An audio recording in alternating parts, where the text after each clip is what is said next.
Hello, and welcome to the GPCA Podcast. I'm your host, James Brimm, an Executive Advisor at SIPCHEM. Today, we are joining you at this year's 16th Annual GPCA Forum. The central narrative is chemistry in action. Industry leaders are gathered here, exchanging thought leadership on shaping a sustainable future. Today, I'm joined by the President and Chief Executive Officer of Alliance and End Plastic Waste, a global nonprofit organization. It is my intense pleasure to introduce Mr. Jacob Duer.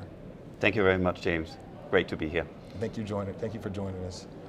Jacob, can you start by telling us a little bit about the Alliance for our listeners to understand? So the Alliance to End Plastic Waste is a global nonprofit organization established in 2019 with the objective of helping to end plastic waste in the environment and contributing to a circular economy. We are located out of Singapore, recognizing that the majority of the plastic pollution in the world is happening, unfortunately, in that region. Our membership is the private sector, so our members constitute some of the largest corporations across the plastic value chain. Wonderful. So I guess with a member base so broad, can we talk a little bit about just having this status quo and how long will it take to reach a transition for the circular economy? And moreover, what is needed right now? I think the reality is we can't open up a newspaper or switch on the television without receiving a story around plastic pollution in the environment. And I think there's a great sense of awareness among the general public, policymakers, private sector, civil society, that this is a problem that needs to be tackled fast. And that's the reason why the Alliance was established. And since our establishment just 3.5 years ago, one of the early learnings for us and one of the biggest challenges to address now is the issue around waste management. More than 10 million tons of plastic waste is entering our oceans every year. And that number will grow in the years to come if we are not acting now. What we are seeing is that, in particular in developing countries, there's a very large leakage of plastic into the environment. And one of the reasons for that is that 3 billion people on this planet do not have access to waste collection. So in order to address the challenge of plastic waste and plastic pollution in the environment, we need to ensure that communities that do not have access to waste collection, that is being provided. And that's why the Alliance is here.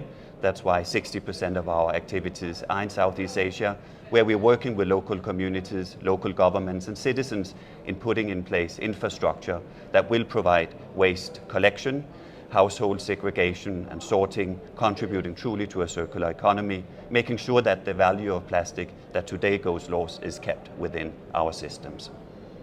Wonderful. So you mentioned, with such a broad scale of activities, what are some of the key global restrictions that are impacting this transaction? And then moreover, what should one pay attention to in response to making that change? I think what we have seen in the last few years is an incredible awareness around this challenge. We don't need to go more than 5 or 7 years back, and nobody talked about plastic pollution, plastic in the environment. Because it's such a visible problem, the awareness has risen very fast, and action is now moving also equally fast. We are seeing governments making policies, we are seeing bans coming in place in countries around plastic usage, particularly around single-use plastic. But I think more importantly, we are seeing at the global level negotiations are starting on a future legally binding instrument on plastic pollution. So the responses are coming, and I think what we're seeing is not only action by policymakers, but equally much by the private sector, where solution, innovation and financing will have to come from in order really to address this challenge going forward. It seems that there's a critical mass that's needed.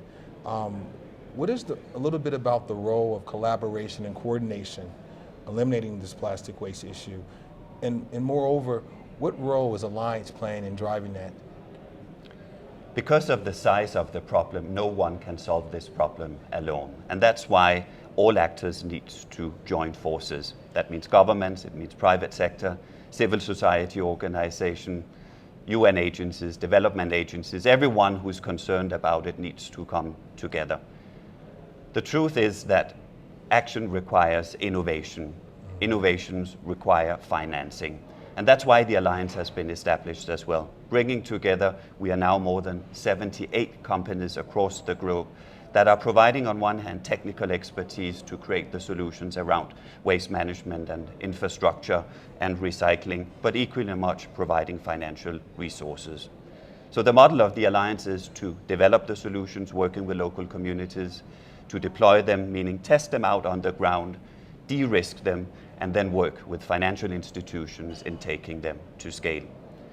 In order to have a true impact, we need to go to scale. It's not enough that we are working in small, isolated communities, but we need to work in large-scale areas where the problem is of a significant size.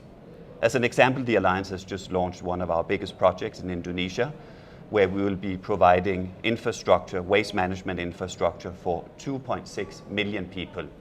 We will prevent the leakage of more than 60,000 tons of plastic waste into the environment on an annual basis, and we will be providing more than 3,000 jobs. So it's all about demonstrating what the solutions are, demonstrating the economic viability and sustainability of those solutions, and then ultimately connected to external capital. The encouraging thing for us is that we are working very closely with development finance institutions and private equity, and the capital is available on the market. But the capital, in order for it to be released, also requires that the risk associated with the investments or loans are relatively low. And that's where the Alliance come in. Develop, deploy, de-risk, and then work with the development finance institutions and private equity to take it to scale. You know, this is a very interesting equity story.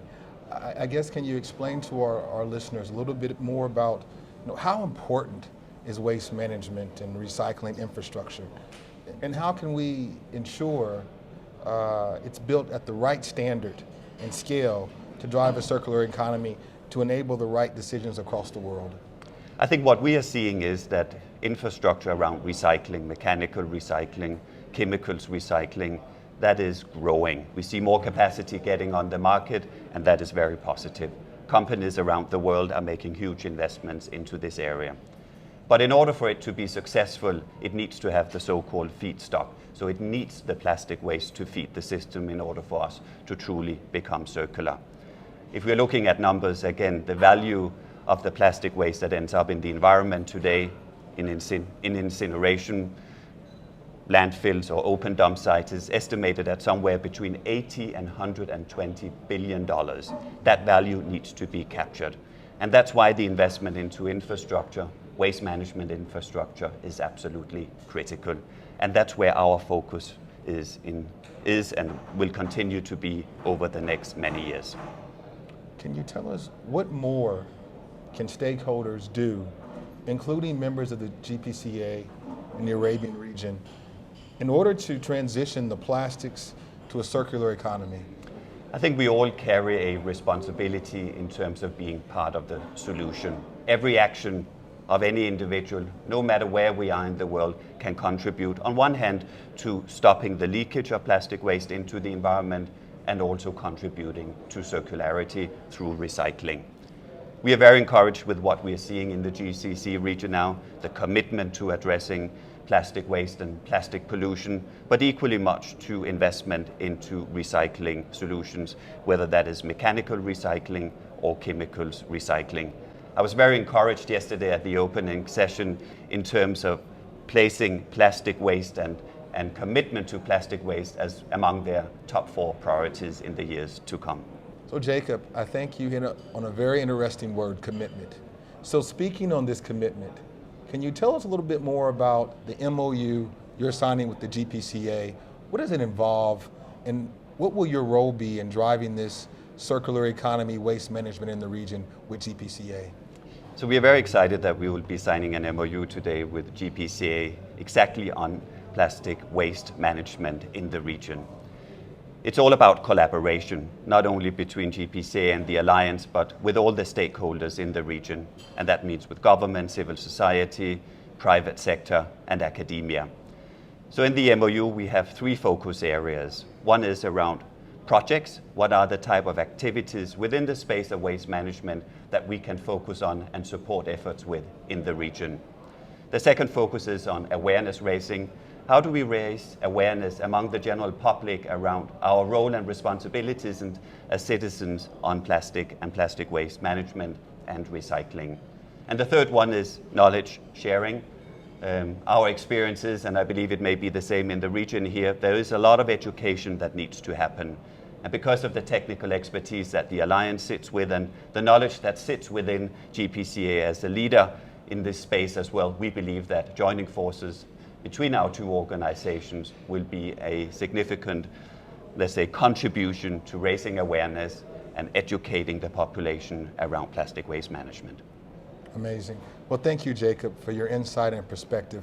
If I can, I would like to recap some of the key takeaways from our conversation. One, the need to attract investment in waste management. The need to attract capital in this area.